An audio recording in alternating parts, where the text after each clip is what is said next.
You know what it is, the horror flick, Digger Ditch, Super 6, Bigg Mitch. And I'm kicking in doors with all three O's. And I'm bringing 28 101s because we Vegas sons. It's the metal lands. You in the metals, man. Get the measuring tape. You already know. Long live the ape. Boom. I'm on them things, man. You already know, Big Bolo Yang, man. Nah, welcome to Vegas Chronicles with your man, horror flick, Bigg Mitch. And today, like any other day, we do what we do. We kick actual factuals, right? Vegas Chronicles, baby. Special shout out to everybody that support my small platform, man. Shout out to Foolish P, man, for getting at me, man, with the music. We got to link up, man. I like that music, man, with the essays, all that. That's Vegas right there. That'll be a cold intro, Brody. I like that. Yeah, I like that. Yeah, that right there. That's what I was looking for. Good looking though, man. Shout out to Foolish P, like I say, man, for the murderous click, man. Day one, A1, man. Straight reputable. But today, I want to tell y'all a story, man. Somebody got at me and they wanted to hear this story. You know, I normally don't do this, but you know, they wanted me to talk about it, and I do this for one last time, man. Vegas Chronicles, man, and this happened to do with us, let's just call this thou shalt not take what is not theirs. But anyway, this got to do with me. We was on the block, me, Boris, his brother Dexter. It was about 10 of us. We was all it was Double Dose, Rocket, Pimp, all us. We was being nuisance, right? And we was on the block and we was robbing everybody, right? And we ran into this older cat, old crackhead dude, right? And he had this pillowcase. It was full of cigarettes. He had Benches and Hedges, Marlboros, Salems, Dorales, Newports, Cools. He had all kind of cigarettes up in there, right? Cartons. No, he just hit him a lick. You know what I mean? But we ain't had no money. You know what I mean? Or no intentions of buying them from him anyway. We was finna take that, right? So, my thing was, because he wasn't letting too many cards come out that bag. We was like, let us see. But he only let like one or two. And he wanted his money, you know what I mean? And he was giving them to us for the low, but we ain't got no money, man. And you know what I'm saying? We ain't had no intentions on paying, and me, what I did was when he wasn't paying no attention, when he wasn't paying attention, I snatched the bag out of his hand. And I started to walk off like this on us. And he tried to, get his, cigarettes back. And, we just smashed him. We started whooping him. And we ended up chasing him up the block, right? He ran. So we ended up going over Boris' damn house, going in the backyard. And, we turned on the porch light trying to be quiet because his mom's then was in there sleeping stuff. So we went in the backyard and we on the porch. We didn't put all the cigarettes and we trying to split them up. It's a gang of dudes, you know what I mean? We bent over like we in a crap game. But we trying to split up cigarettes, right? And I'm standing up though. You know what I mean? And they got the porch light on. So, but I'm standing up. Everybody else is like crouched over. You know what I'm saying? Like on one knee and they looking at the squares and stuff, right? So, I was like, I wasn't paying attention, but I was kind of paying attention because where I was angled at, if anybody came around the corner, I'm going to be the first one to see him, right? So I'm bent over looking at, the cigarettes and we, busting open cartons, trying to split them up. And, it's like I could feel somebody watching me, right? So when I look up, it ain't nobody there. But it's like I can feel somebody watching me, right? Like I can feel it, how your Olympic system started going off. Like you just know somebody around that corner, right? So we going through the cigarettes and stuff and all that, right? And I happen to look up again, and this time it's like I almost caught him looking at us, but he moved real fast. He went back around the corner, and I was like, hold on, something ain't right. You know what I mean? So now I done took my eyes off them, and I'm watching this corner now, and I'm easing by the door because I can feel like something not right?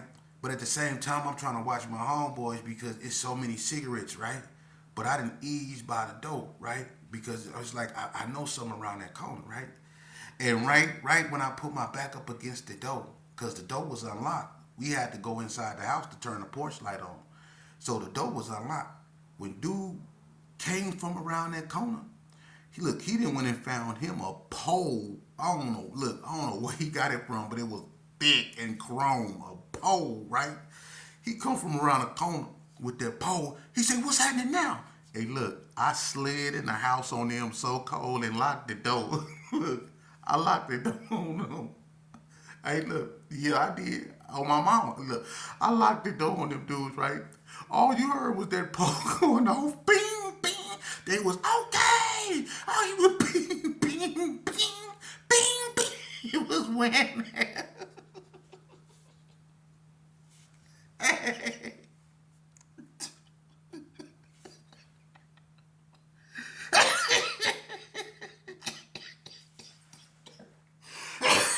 Hey, hey, I don't mean to laugh, right? Look, hey, you heard bing, bing, bing, bing. It was winning.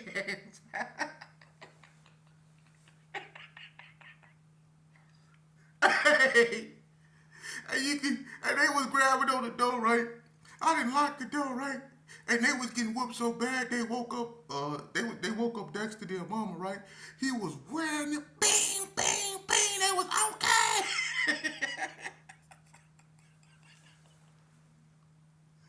Hey, hey, and my thing was, look, my thing was not only did I lock the door, but I had my foot and I had my body against the door so could nobody get in. I thought, hey, it was 10 of them and one of him. Y'all could have took that pole from him, but apparently not because all I heard was ding, ding, ding, like he was hitting home runs, ding, ding, ding, ding, and you heard, okay. Hey, hey, that's the mama. Hey, when she woke up, right, she started coming, and that's what made me panic. And I opened the door, but by the time I opened the door, dude had already did what he came to do. When I opened the door, look, they was stretched out on the ground. They was stretched out. Hey, he worked them with that pole, right? The crackhead. And look, he worked them with that pole. It was it was cigarettes everywhere. It was bodies everywhere. He put that pole to work on him right and was gone like he was never there. Look, when I opened the door, when the homie mama started coming, I panicked. I opened the door up. Look, when I opened the door, they was out there stretched out. And I'm sorry. Look, I'm sorry I shut the door on them though, but what was I supposed to do? You know what I'm saying? Look, it was enough of them to handle that. Shit, it was enough of them to handle that. They got handled. He whooped him out with that. Hey, it ain't funny, man, but you know it is what it is, man. We took them cigarettes, man, and that man came back with that pole, man, and it happens like that sometimes. You know what I mean? I tried to rob an old man and carry arms, man, and it ended up going sour for me. Old man ended up beating the brakes off of me up in that house. Man had me so punch drunk up in a, So sometimes when you do stuff like that, man, it don't go your way, And that's why it's not safe, and I don't recommend nobody try to take stuff from people like that, man, because some people ain't gonna go for it. You know what I mean? You go eventually run into somebody that's not only gonna let you take what they got, but if you do take it, they gonna come back and try to get it from you. So and that dude came back and he laid law. And I keep it 100, and it was about 10 dudes back there, and one dude with a pole. I don't know what he knew. I don't know if he knew some type of martial arts or something, but he knew something martial because he was he laid law. And they was mad at me because I shut the door. But what I'm like, what y'all want me to get beat with y'all? What I'm supposed to get beat with the pole too? Y'all mad because I seen them before y'all, and I got up out of Dodge before y'all could, man. Look here, man. Look.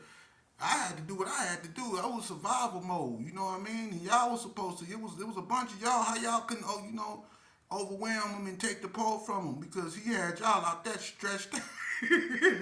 Y'all stretched out right next to them cigarettes.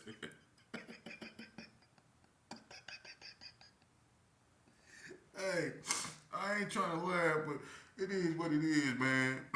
And that's the thing about Vegas, man. You know what I mean? It goes down like that out here too, man. I mean, it get real, it get pretty wild, And I'm gonna give you another one. Vegas Chronicles. I remember, we was really going at it with the West Coast Bloods. And Scarface from West Coast Bloods had just got shot, and it was really like on.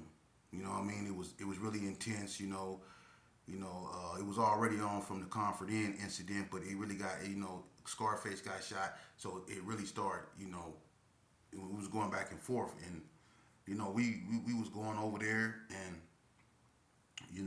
putting in work on the coast, and the coast was coming to the Gerson, and they was putting in work, and I remember one day we went over there, man, and we called ourselves trying to creep and shoot up the coast, over there off Morgan.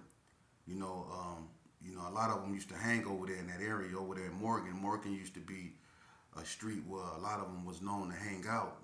Scarface stayed on Morgan. You know what I mean? Over there, like in the corner. So we used to come through there, and do our thing. But on this particular day, they was like, they kind of like ambushed us. You know what I mean? And we went through there and we thought we caught, some of them slipping, and I'm not gonna get too much into that, but we didn't. They made it look like they were slipping. You know what I mean? And when we tried to do our thing, they came from everywhere. And I ain't gonna lie, they tore the car up so bad.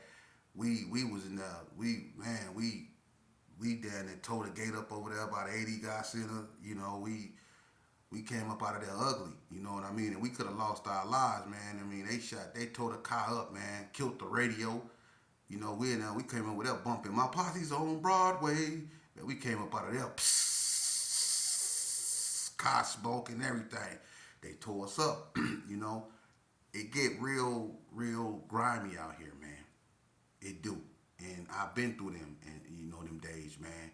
And a lot of people think Vegas is weak, and they look down on Vegas like don't nothing going out there, man. It's just about the strip. We don't mess with the strip, man. I'm not no strip baby. We don't mess with the strip like that. Any real Las Vegas cat, they'll tell you we don't mess with the strip.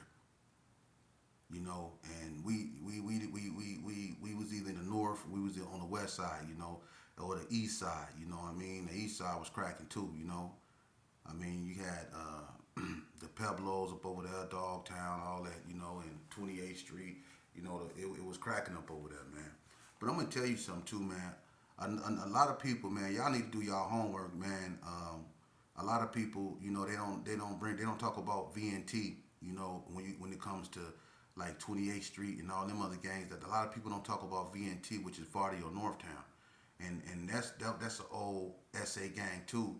That's probably, it's not as old as 28, but it's like right there, And they didn't last long, but they was a force to be reckoned with. You know what I mean? And the first like Sanchucos and all them, they knew about the Vardio Northtowns, man, and they was kind of hard, man. But a lot of people don't talk about them like they don't talk about the KBs. You know what I mean? A lot of people don't know about that. Vegas is unique, and it has its own identity and its own twist. What you might have out there, like a lot of people get confused because out in California you have Playboy Gangsta Crips, but out here in Vegas it's Playboy Bloods. And that's just how it is. Vegas has its own thing, its own identity. You know what I mean? So that's how that go. But like I said in my other videos, I always end it with it's all stupid. It's all stupid, man. It's self-destruction, man. And it's something that we need to really address and quit expecting other people to address it for us.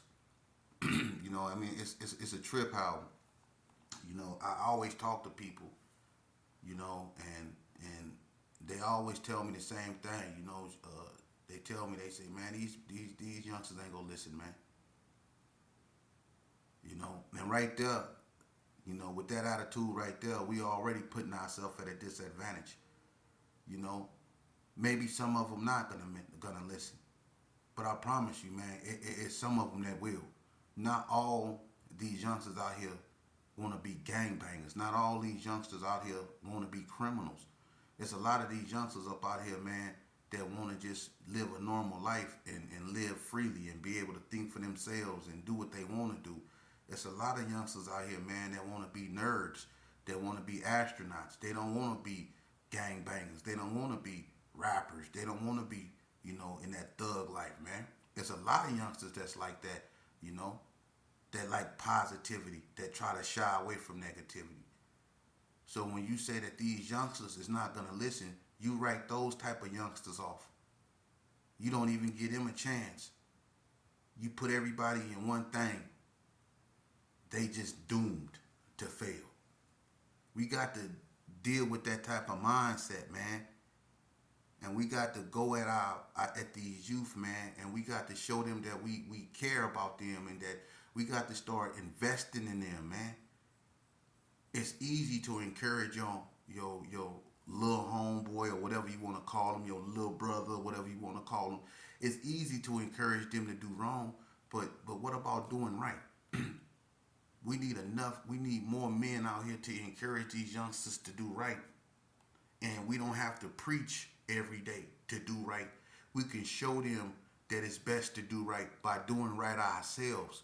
Because it's far too many of us on this internet that, I don't even have to tell y'all. It's grown men on this internet acting like they 19 years old, screaming at each other, talking about paperwork, talking about nonsense, disrespecting women, disrespecting people's mamas, disrespecting, people that's not here no more. You got men in their 50s, man. You know what I mean? That's so sad. And that's what them youngsters see. See? They watch you do that. So why they can't? They watch you threaten people. So why they can't? See? A lot of these youngsters don't go by what they hear. I told you that. They go by what they see. And if they see dudes that's supposed to be, father figures or big brother figures on here acting like them or acting like little kids trying to stay relevant in an irrelevant game. How you trying to remain relevant in an irrelevant game? The life we used to live, this gang banging thing, is irrelevant. It's irrelevant. And it ain't done nothing but caused us heartache as a people and individually. So knowing that, why would we want our children to follow along in the same path, man? That don't make no sense, man. And then we want to put everything that's going on in our communities that we cause at other people's feet and expect them to clean up our mess, man. That's the sad part. And when people point this out to us, the obvious, we want to shout them down and label them all ungodly things, man. When they telling the truth. For real. Come on, man. We don't respect nothing no more, man. We don't respect nothing no more, man. We don't. And that's sad. Because there's a lot of guys out here that love their children, that know when their child leave the house what they facing out there. And they be scared to death, praying that their child make it back home just from school. See, you got parents that love their children, but they see what goes on in these streets and they see how other parents lose their children to the streets. So they got anxiety now to the point to where they got to seek therapy because they scared to death. They seen their best friend's child who was a straight A student, never been in trouble, never did nothing, was a good kid, but got caught at the wrong place at the wrong time. And now he not here no more. Oh, behind stupidity. So bad things happen to good kids. Bad things happen to good people. And it shouldn't, but it do. And we need to deal with that. We need to deal with that. For real. Because the biggest problem that plague our communities are self-inflicted.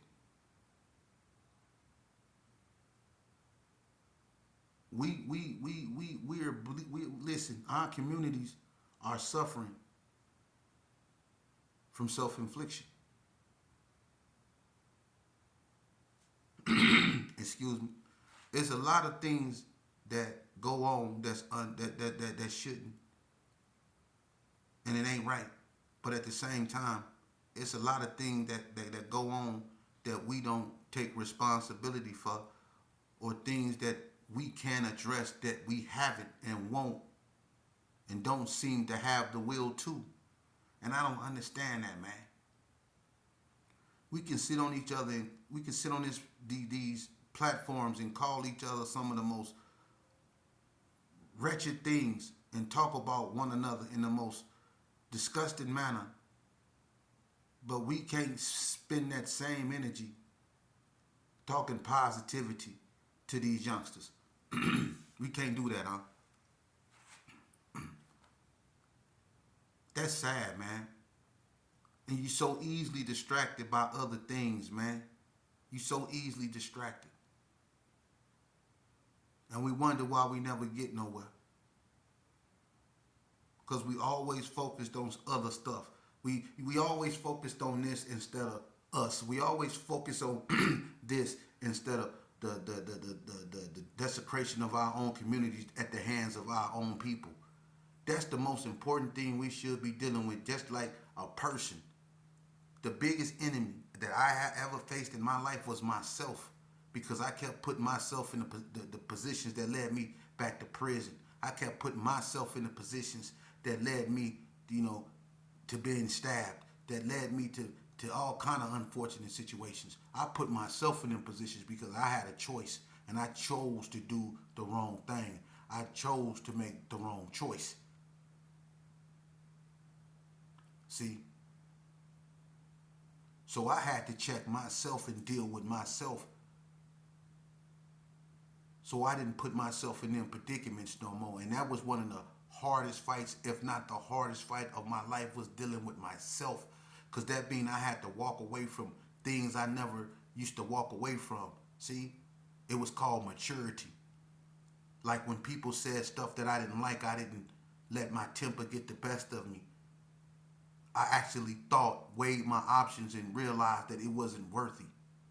It wasn't worth my freedom. It wasn't worth my peace of mind. It wasn't worth my sanity. So a lot of things I walk away from is people I don't go around no more because it's not healthy for me to. See? That has always been my Achilles heel. But once I learned to deal with that and subdue that demon right there, which was myself, I was able to excel. I was able to truly be free in my thinking. I was able to accept responsibility for myself. I was able to accept my pluses and my minuses. See? And it made me a better person. It made me a man. Because I no longer cared about what other people said or what other people thought. I for once cared about what I felt and how I thought. You see? And if we do that as a people, it'll make us a better people. Let's deal with that demon that's been destroying us for so years that we've been, acting like it's not there. And it's the elephant in the room. It's self-destruction, self-infliction. Let's actually look at the state of affairs of our communities and ask ourselves, why is our children out here acting like this? And what can we do to fix this? We need all hands on deck.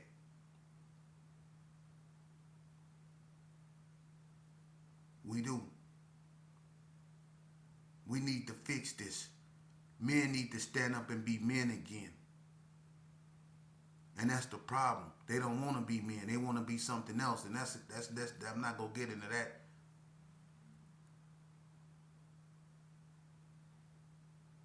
You know, we need to be men again. We need to start respecting women again. We need to start raising our children again. We need to go in the house. We need to come home. Let's get out the streets. You've been in there long enough. Y'all don't want to hear that. Until you find yourself walking around an institution, you know, in state shoes. Then you want to hear everything. You religious, you're holier than thou when you locked up. See? You go to school, you program, you be on your best behavior because you're trying to get that stat time. You're trying to get out as early as possible. You're trying to make it to camp. You're trying to do all this stuff so you on your best behavior up in there. Why you can't do that out here? Why you can't have that same energy out here? Why you got to go up in there to become a man? Why you got to go up in there to learn responsibility? Why you got to go up in there to be on your best behavior? Why you can't do that out here?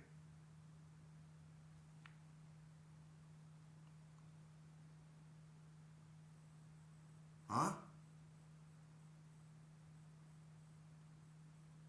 I mean, at some point, we as a people, we gonna have to start accepting responsibility, man. For real. I bring you Vegas Chronicles